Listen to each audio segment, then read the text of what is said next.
Hello, everyone. We've reached Friday on the morning briefing, and I am Hamish. I'm here alongside Tony to chat about Celtic, and a lot's happening.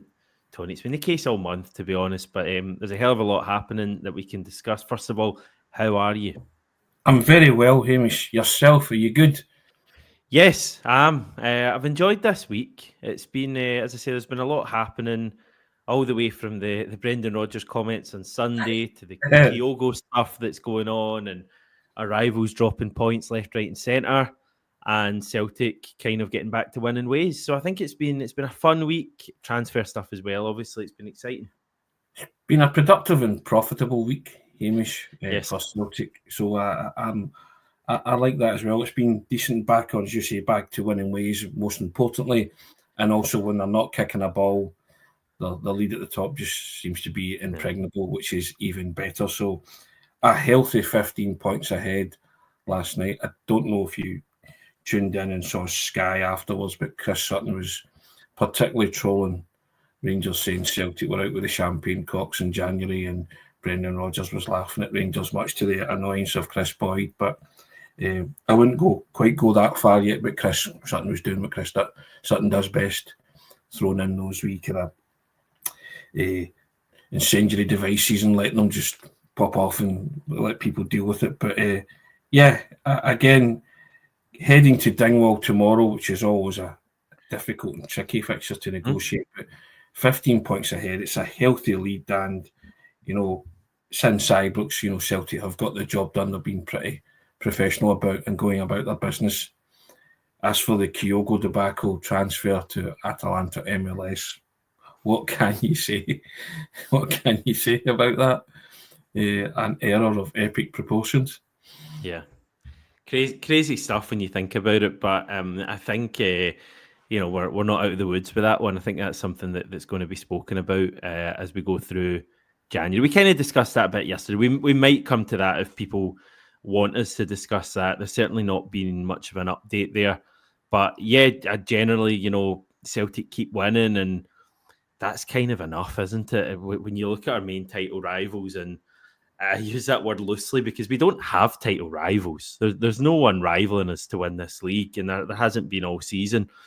But other teams near the top of the league just keep dropping points, and we saw that last night again. I thought Rangers were fortunate even to get a draw against Dundee. I mean, I know they beat us a couple of weeks ago, and it was a real off day and a bit of a shocker. But the difference between the way we play, even at the moment when we're not hitting the heights we were earlier in the season, the difference between the two teams is drastic, and I hope that shows the next time we play them, because it's the last couple of games have been a bit strange against them. But generally speaking, I mean the league is looking very good for us, isn't it? 15 points clear. We've dropped 7 points all season, and Yeah. we're 21 games into a 38 game season. So even for us to drop 15 points, to me, seems kind of unlikely. It might happen, but even if we did that, they would have to win every game. Basically, Tony, you're not going to find one person, Celtic, Rangers, neutral, who's going to say that we're not going to win the league.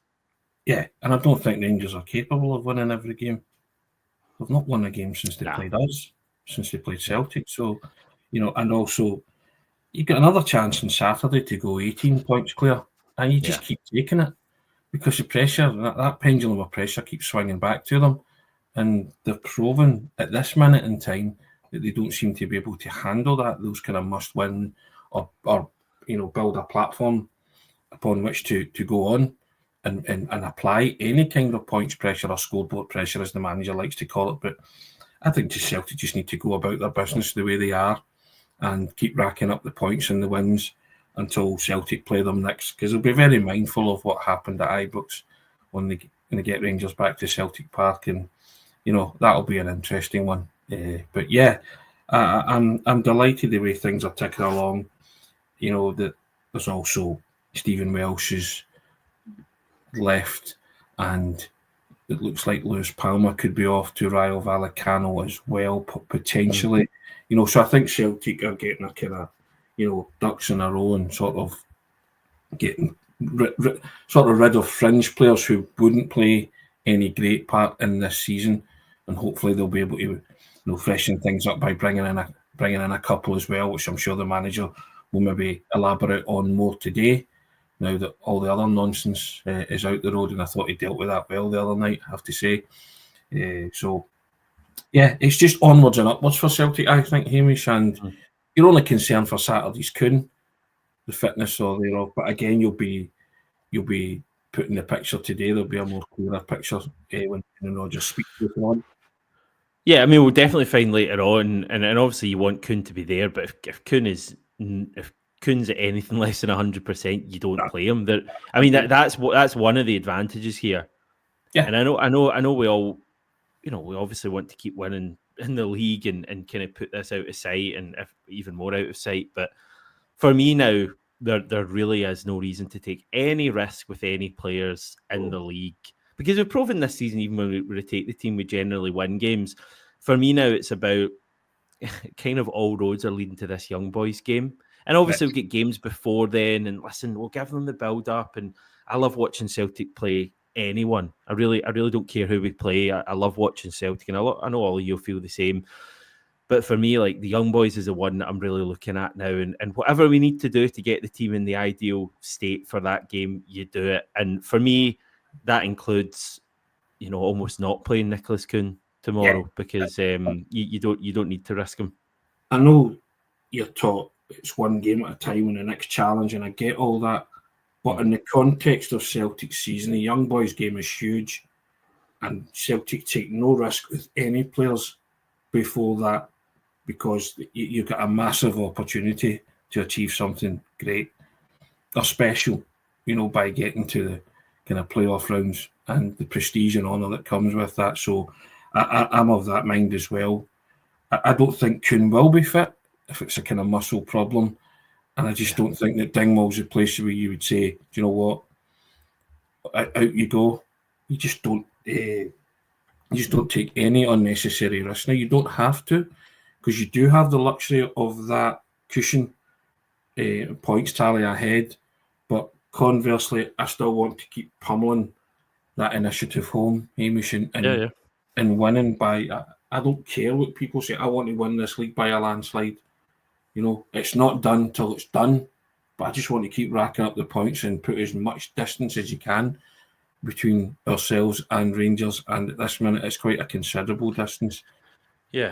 I want to be ruthless and professional and clinical, but also I want to be, you have to look at it and say certain players, just that there's no need to take unnecessary risks with the fitness of players and gamble on that. Not when you've got bigger fish to fry, as they say, and that bigger fish being the young boys game.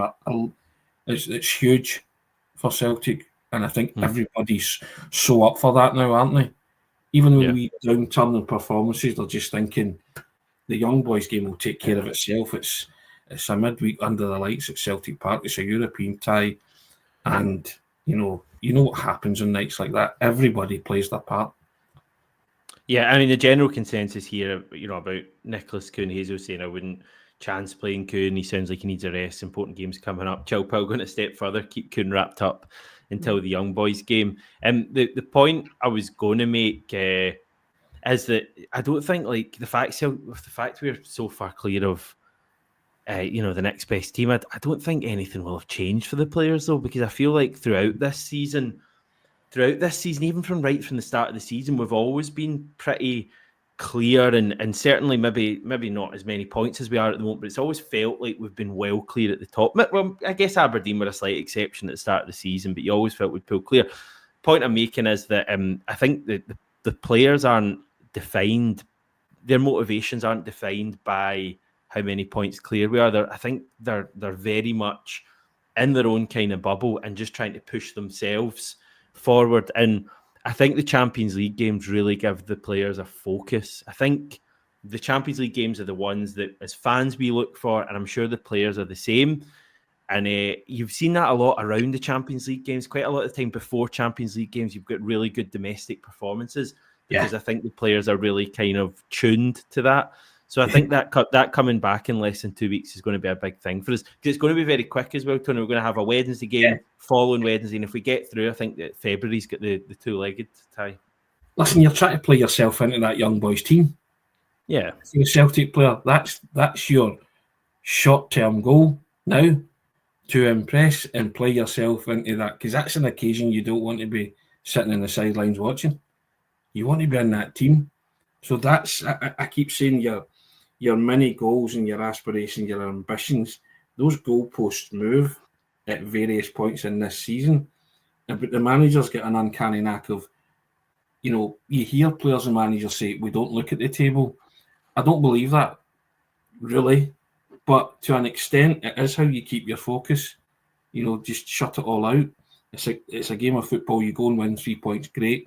But you're out there to impress, because the next big thing coming up for Celtics, this Champions League. And even the mere mention of it, there's just something about it. It's a wonderful competition, and it just lifts everybody's spirit, doesn't it? And in the lead up to that, you're saying, I want to be in that team. If I'm a Celtic player, any player in that squad, I'm going to force the manager's hand here. I want to be the first name in that team sheet. I'm busting a gut to impress. Who have we got next? Ross County and Dingwall. Bring it on. And Dundee in midweek. Bring it on.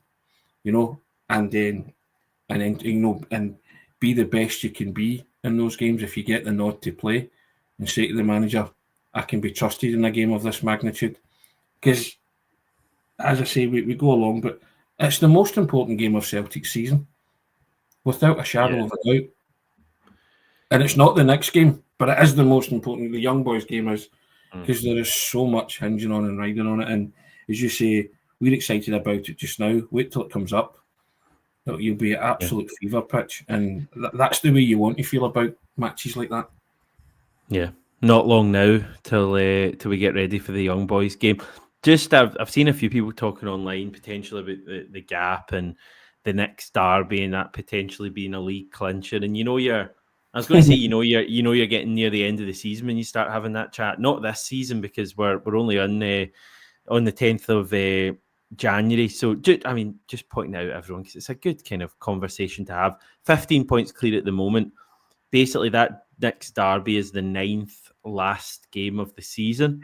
So if my maths is correct, we would need to be between 22 and 27 points clear of Rangers going into that game to have a chance to win it against them. So whether you think Celtic can get another at least 7 points in Rangers before the derby, it's a good thought to have. It's something we'll keep an eye on. To be honest, I don't massively care. It would be interesting though if we can keep up this form and wrap up the league relatively early, where we maybe see some youngsters and stuff like that getting an opportunity. But that's a debate we can have down the line. I'm like the manager. You just win football matches. The chips fall where they may. You just want to win and keep that kind of juggernaut, relentless juggernaut and bandwagon rolling on.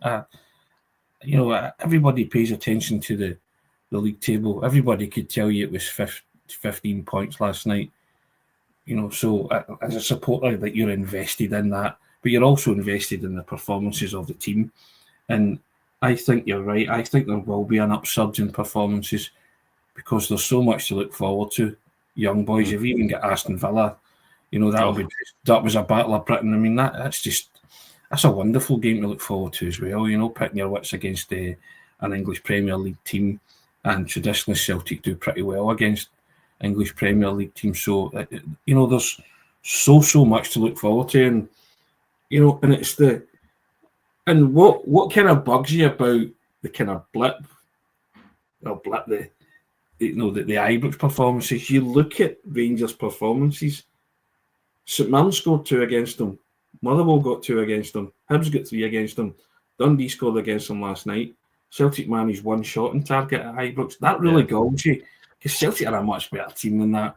Granted, Rangers played their best game of the season. I accept all that, but you look at it in isolation and you think, you're just baffled and puzzled as to why that happened, where every Celtic player, probably bar Schmeichel and Cameron Carter-Vickers, were just off it.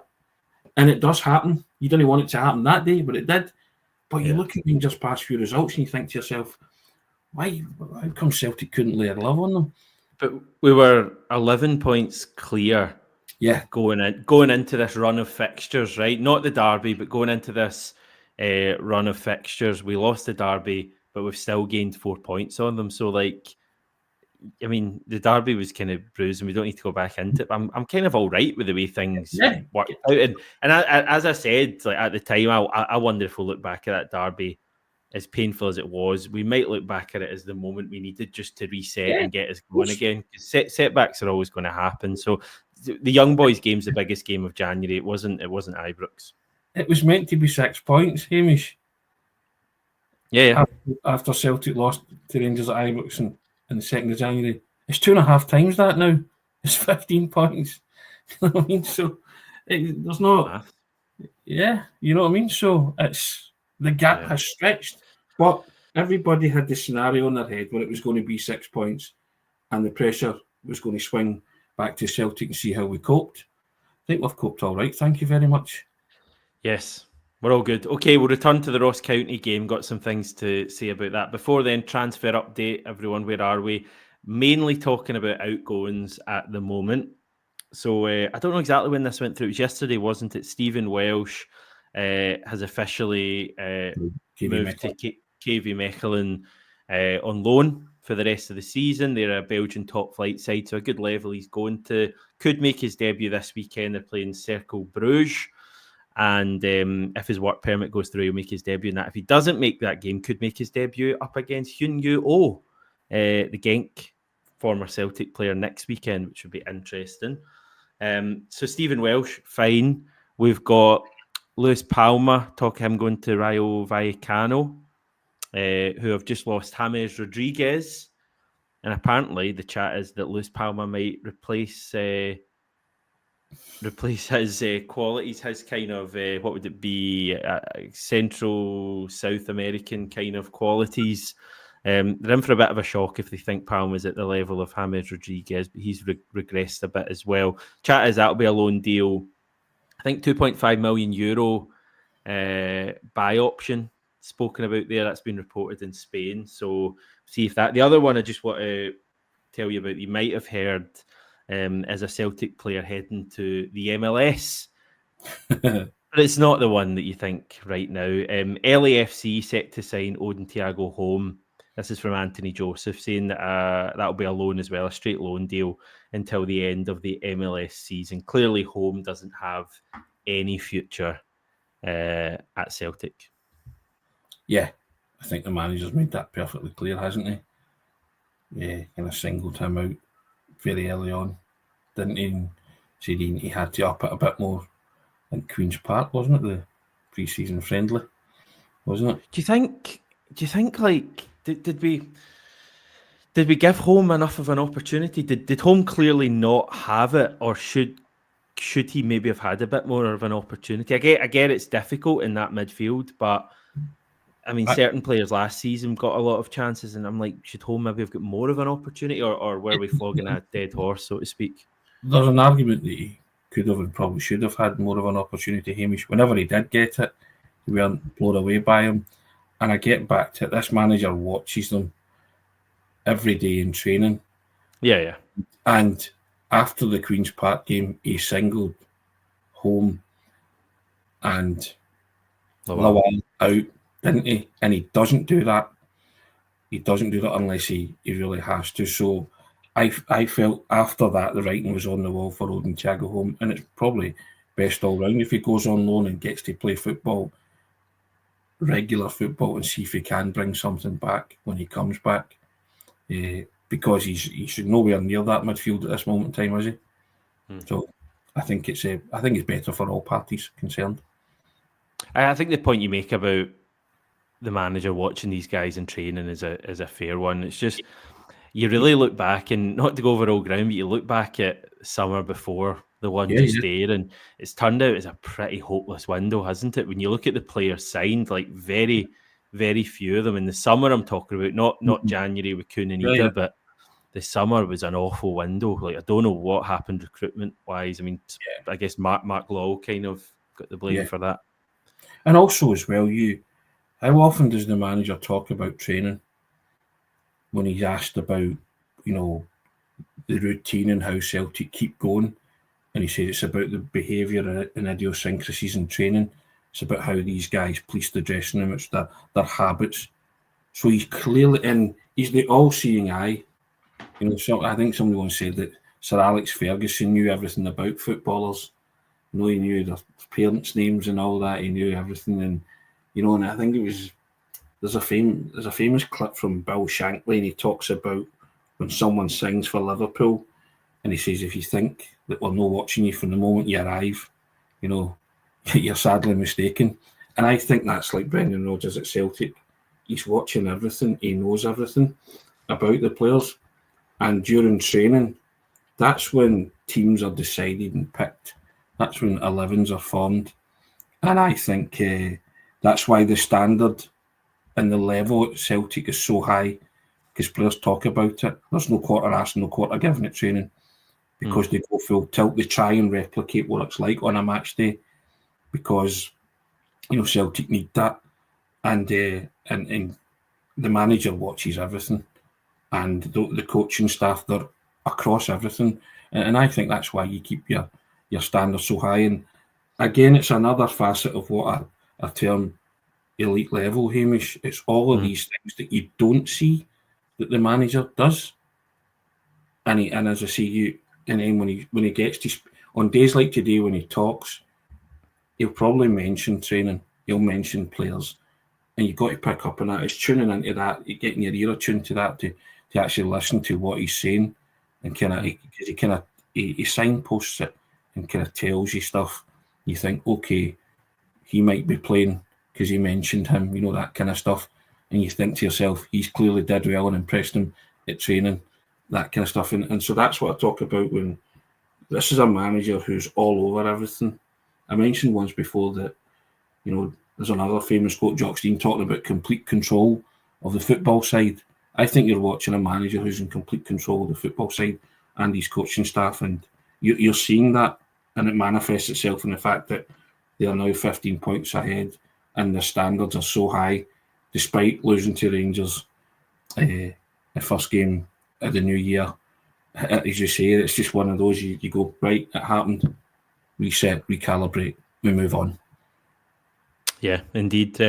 Just briefly, to bring you all back to this, the summer window last year signed where Odin Holm looks like he's leaving, Marco Tilio basically away, Yang, you know, questions about him, Kwon away, kind of, Naropsky doesn't really have a future, Lager Bielka away, Palma heading away, Phillips not seen anymore, Bernardo, who's the one positive signing we made last year.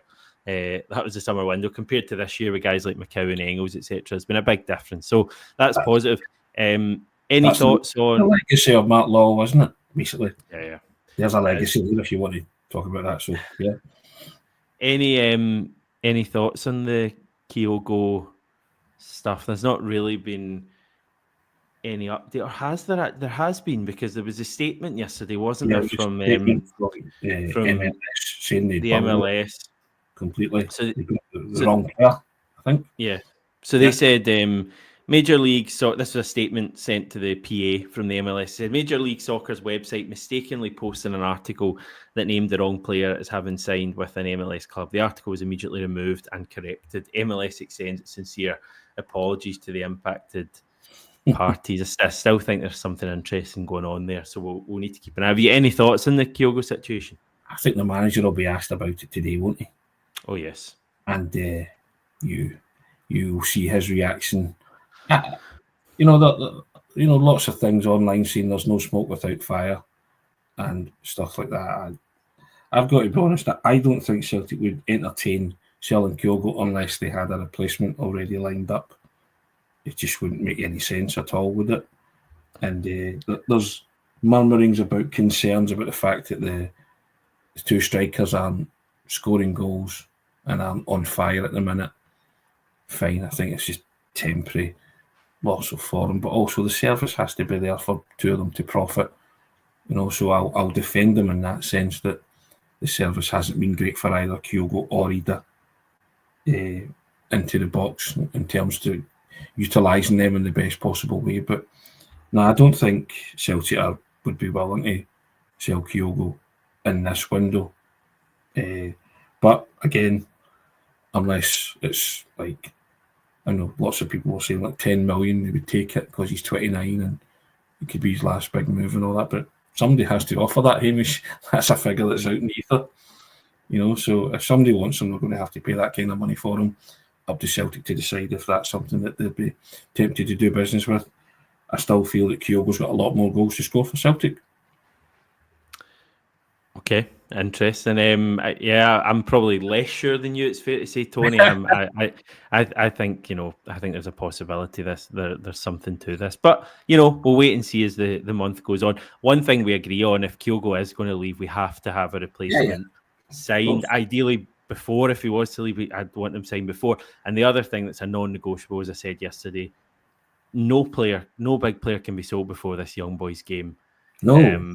Because we can't register any new signings for the young boys or the Villa games. So that has to be in the club's mind. Okay, Ross County, tomorrow, they're actually doing pretty well. They've taken 10 points from their last possible 12.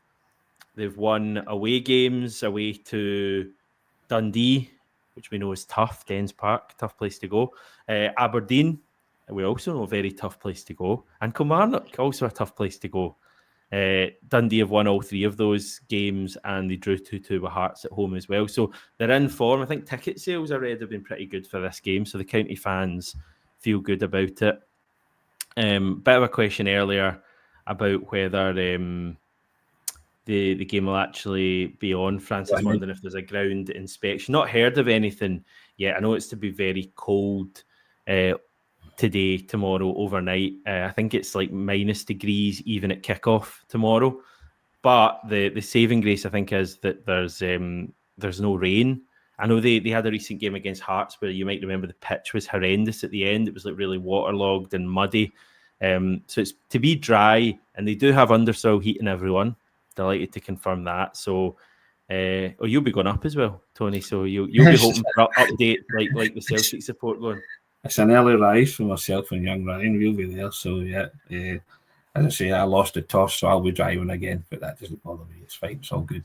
But yeah, could be at 7 o'clock, 7:30 in the morning shot, heading to Dingwall for 12:30. But I was talking to you off air, and you said bring it up. So I'm going to bring it up, and I mentioned the possibility of rotating the captain and going with a midfield of Engels, Bernardo and McCowan. You were like, but and again, I don't know if Dingwall's a place to possibly experiment with that kind of midfield, but I just think if you get an opportunity to rest the captain, then I think possibly you could do it in this game. Not taking Ross County lightly because you've just pointed out their form, but I like the kind of dynamic of that younger midfield with a bit more legs and a bit more energy. I think that could be the way through them. Ross County tomorrow. Just my thought, and I think lots of people are saying that Calmack's kind of gone off the boil. That's a purely personal opinion. That if you think, I know he's a Celtic captain for a reason, but I just think maybe do something a bit different in that sense tomorrow, because teams are just not playing against Celtic. They're being stuffy and resolute and trying to defend, and I just think maybe a wee bit of zip and a bit of energy would maybe be the way to penetrate Ross County tomorrow. So I just find that for me could be a solution, possibly. So what is your midfield then? It would be Engels, McCowan and Bernardo. Okay. Listen, I'm pretty relaxed about it. If that's the midfield, I'd be quite excited to see that. Also, if McGregor's in there, I know you are as well. I'd be happy to see that. I think that'd be quite exciting because they did that recently, didn't they? And they won game, but I think was Hatate not in the? Was it? Yeah. I don't remember exactly who the midfield was. What game was it again? Was it the Motherwell game or? Yeah, Motherwell, I think it was. Yeah. So, and I don't know. I just think sometimes, Callum McGregor is getting on and he's playing a hell of a lot of football matches. So I think if you get the chance to possibly, because you've got big games coming up, which we've touched upon. So I just think maybe that could be a solution, because it's not particularly a problem. If Callum McGregor plays tomorrow, I'm absolutely fine with that. I just think that maybe that three in the midfield could offer something just a bit different, because you're going to come up against a team who won, they're in form, but I don't know how much gumption and ambition they'll show against Celtic tomorrow, even though they're at home. So I want to run the legs off them. Basically, that's what I'm saying, and see how they cope with that. Yeah, I'd be quite interested in seeing that. It's kind of one of the only positions where we can kind of do different things, because suddenly you look at like the wings, and we do look a bit bare at the moment. And I know James Forrest is missing, and I think Nicholas Kuhn will probably miss a game, but we'll find out later on. But you're probably looking at Maida and Yang being on the wing. So we do seem like we're a bit kind of bare in some positions. So yeah, I think midfield, that would be an exciting midfield. Whether we'll actually see it, I don't know, to be honest. Yeah, correct. But actually, I'm just throwing it out there as something that's a possibility. You mentioned Yang. Would you play Palmer and just switch Maida and Palmer? No, I would play Yang over Palmer, to be honest. Yeah. Fair enough. I don't know. I mean, I would say I would give Palmer kind of swan song and say, right, okay, if you're going out, go on. And he's got. Is Ryan feeding you things to say here? Because Ryan's the big Palmer man, isn't he? I'm not a big Palmer man, as you know, but I just think he offers maybe more than Yang. I'm talking about he's outside of the book pass the other night that helped set up the second goal. It was pretty decent, and I think he was looking to impress.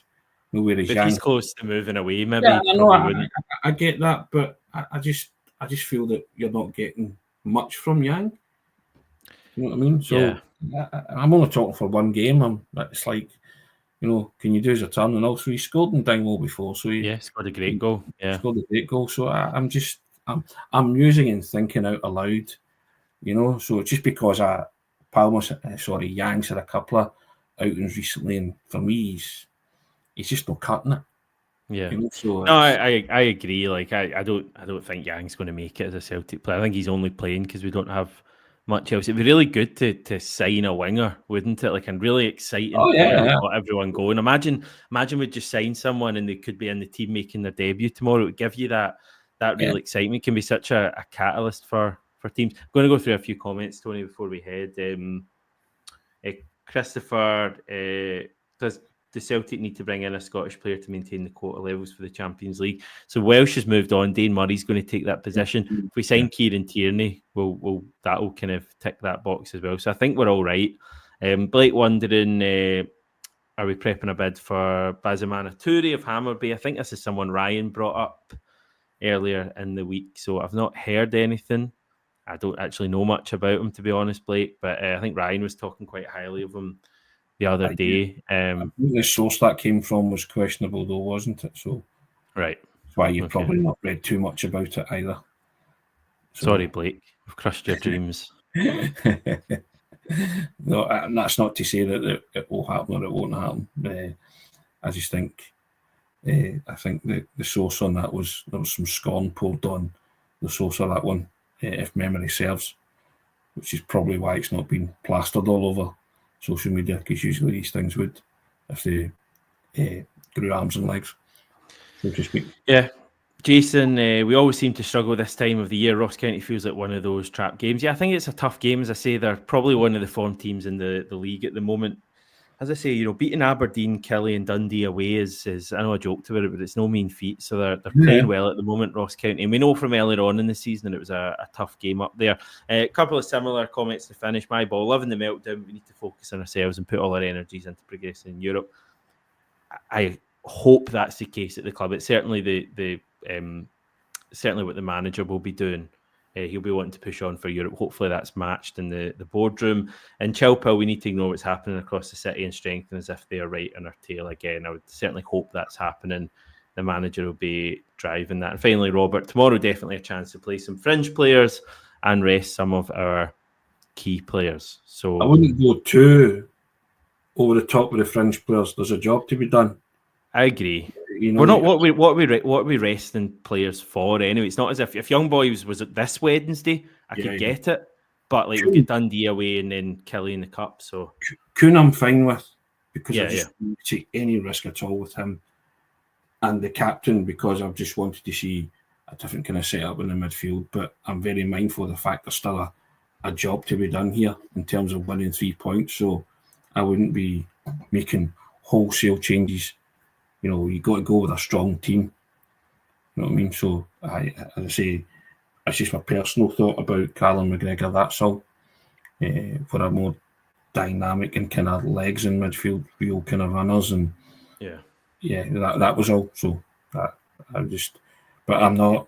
You got to be mindful of the job at hand. You can't look too far ahead to young boys. No, I agree. You got league games to win in between that. I agree. Okay, just before we go, a reminder, we've got this really good offer going at the moment. You can get 6 months of access for the Celtic Way for just £1, and you get all of those things from Tony, Brian, John, and the rest of the squad, who actually work hard during the week, unlike me, just sauntering in and talking nonsense for half an hour. But that's what you can get, everyone. And I would say it's well worth it. Having subbed last week, and I know, Tony, I don't know what I was doing for the previous year, but I am subbed now. I've really enjoyed the stuff. And I've got John's newsletter as well now that comes out every morning with a selection of stuff to keep you in the know. So I would say it's worth it, even if just for that newsletter. Enjoy yourself. There'll be videos coming as well surrounding the game. Yes, there'll be pre and post match always, as I say, and there'll be the Q&As from today with the manager and player, whoever is designated head for media duties today. So yeah, just keep your eye on. We'll be all over transfer stuff if and when we see players moving on or incomings, hopefully incomings. But yeah, so just keep your eyes on the website. Myself and Ryan will be busy at it. I think John's off for a couple of days, is he not? I think he's going to Manchester, yes, I believe. Yeah. So hope he has a decent weekend. Enjoy yourself, John. Myself and Ryan will do what's required, hopefully. Busy, as it never stops, really, does it? But hey, we wouldn't want it any other way. Correct. Looking forward to it, everyone. Ryan and Tony will be your guys over the course of the weekend. I will return on... no, I won't. I'll return someday next week. I think it's Wednesday is actually my next video. So a wee break from me, Tony, and a wee break from me, everyone else. Thank you so much for tuning in, everyone. Have a lovely weekend, and I'll catch up with you very soon.